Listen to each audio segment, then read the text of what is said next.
Rule 1. Always lock your house up when the sun goes down. My town has an urban legend that has been passed down for decades now, dating back to the Great Depression. From this urban legend, everyone in town has become great at locking their windows and keeping doors shut during the night. It is said that if you keep your window open or a slight crack in the door, the click-clacker will crawl its way into your home. I grew up here and have gotten used to my parents going around every night locking every window and door. It was automatic, and they tried their best to ingrain it into my skull just in case they ever had to leave me home alone overnight. Now, I never saw the click-clacker, but only ever heard the rumors at school about it. Some said it had an ugly human form, but its skin had a zipper stitched into it that supposedly went up the side of its face. The zipper wrapped around the thing's deformed body, and that's why they called it the click-clacker, because that was the sound it supposedly makes when it's crawling on the floor or brushing against your windowsill. Even the thought of the thing scared me to death every time I heard about it.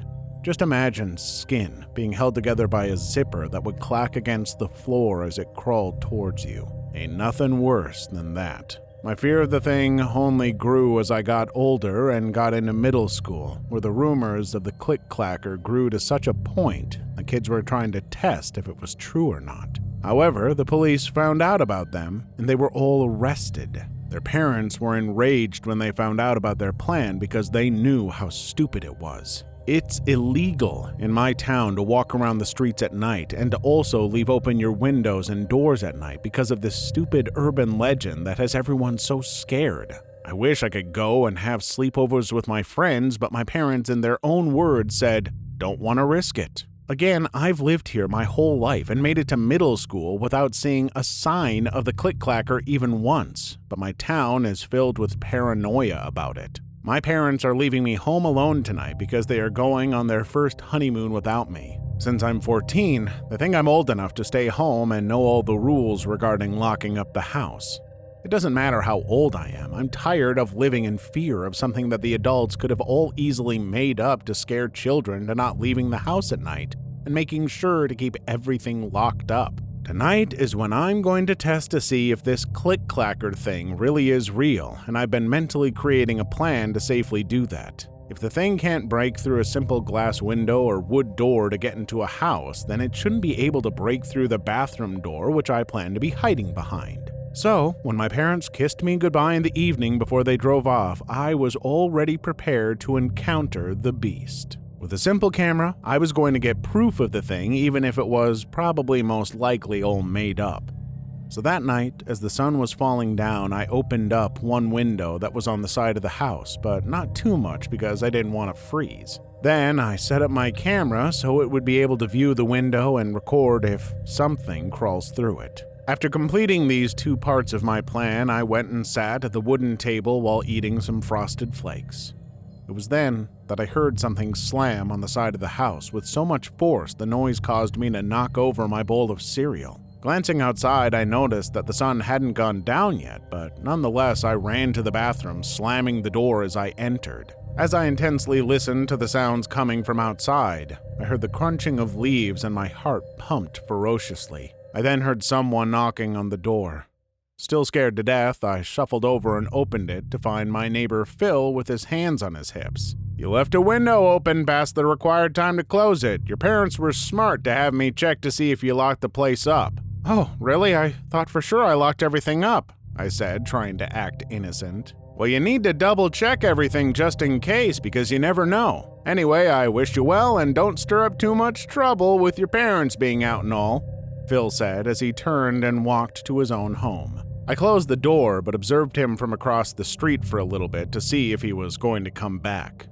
He wasn't, as I saw the shades in his window light up from the TV screen inside. So I decided to clean up the spilled cereal and finish eating. When I finished that, the sun had gone down and I was ready to reenact the plan. So, opening the window again, I poked my head out to see if everyone was around, but luckily everyone had already sheltered into their homes. Leaving the window open, I went to the family room to play some video games to kill the time. About 40 minutes in, the TV began flickering. It was strange because it had never done that before, but I tried to continue to play, but the music turned distorted, and then so high-pitched that the speakers blew out. Falling off the couch due to how abruptly the TV sound cut out caused my heart to race, as the sound was so high-pitched that the neighbors had to have heard that, and I was not about to get another talking to by Phil. I expected someone to come and knock on the door, but no one ever came. That's when the light bulb above me grew so bright that I was completely blinded by it until the fuse popped, leaving the family room in darkness. Then the kitchen light followed, and every other light in the house except the one from the hallway close to where I left the window open. I couldn't directly see the window, but I was sure glad that I couldn't. In shock, I heard the sound of a zipper clacking against glass. In my heart, I knew what was making it, and so quickly I darted to the bathroom and locked the door. Like before, I was listening to every sound that echoed from the hall. I now understood why everyone in town was freaked out by this urban legend, because it was true, or someone was playing an elaborate prank on me. Whatever was outside finally made it past the window as I heard it thump against the floor like a piece of dead meat. The tile caused its clacking to grow as it seemed to drag itself across the floor with heavy breathing. The wooden bathroom door had a small crack in it that was there before we bought it, and so I peeked through.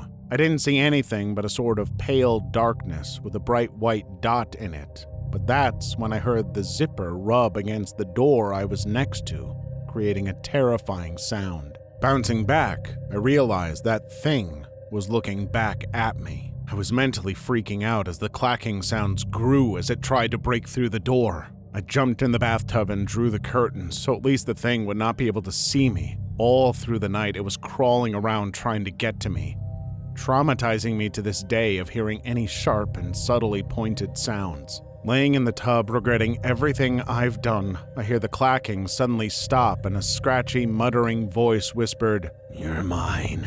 You just don't know it yet." Then, the thing began to crawl back away to the window, but it didn't move a muscle as I heard it leave, pondering on the eerie words it left me with. In the morning, when the sun was brightly shining, I opened the door to find streaks of blood that were spread across the floor. After gazing at the damages to the TV, speakers, and lights, I knew my parents weren't going to be happy with me when they got back. So I spent the day cleaning everything until it was night again. I made sure to lock the entire house tonight. That's when I remembered that I left the camera recording that night, and so I watched the film, horrified to see the creature come into my house and how disturbing it looked. I zoomed through the tape, but never saw the point where it actually left. My heart began rushing as I frantically kept scrolling through the tape but not finding a single time it left the house. It was then that I heard the attic door creak slowly open, followed by the click-clacking.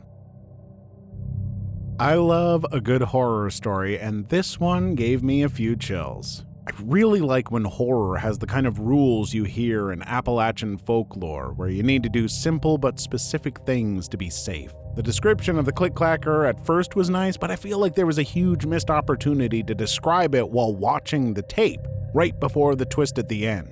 Build that up, give us some more time to really start to feel safe before that final revelation. Some lovely descriptions, but I would have enjoyed even more to really sell the horror. All in all, this really feels like the kind of urban legend I could see people spreading, assuming the people trying to make sure to lock up their house at night so they have the chance to spread it. Please leave your story in the comments. I would love to make a video on them in the future. Also, don't forget to like and subscribe.